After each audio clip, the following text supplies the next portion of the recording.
大家好，我是娟子。今天咱们来做一个好吃的千层肉饼，不用揉面，做法简单家常，咬上一口满嘴留香。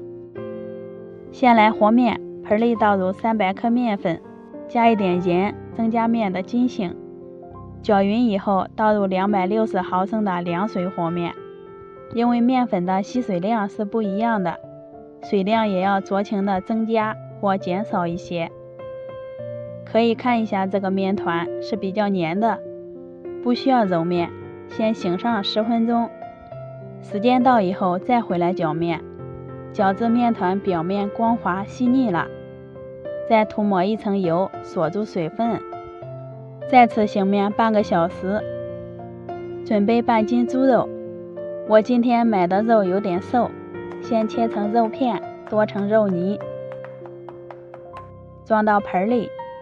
在肉馅里加入姜末、盐、十三香、胡椒粉，少许鸡精，加入2勺生抽、1勺蚝油、半勺老抽，朝一个方向给肉馅充分的搅拌均匀，搅至有拉丝状就行了。淋入一些食用油，再淋入一些香油，最后倒入切好的葱花，朝一个方向再次搅拌均匀。因为是做肉饼，这里就不加水了，好方便包制。放一边腌制20分钟。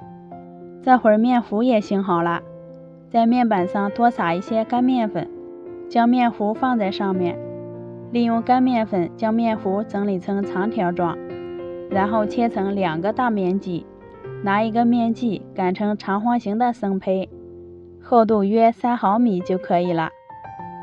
在上面放上调好的肉馅，用筷子把肉馅均匀地摊开，薄厚也要均匀一些，然后从一头把生胚对折起来，这样可以增加肉饼的层次。收口处捏严实，防止擀的时候露馅。放一边松弛5分钟。松弛好的生胚，先用擀面杖慢慢的按压几下，再擀大一些，两面都要擀一下，饼皮的厚度也会更均匀。擀至可以看见里面的肉馅就行了。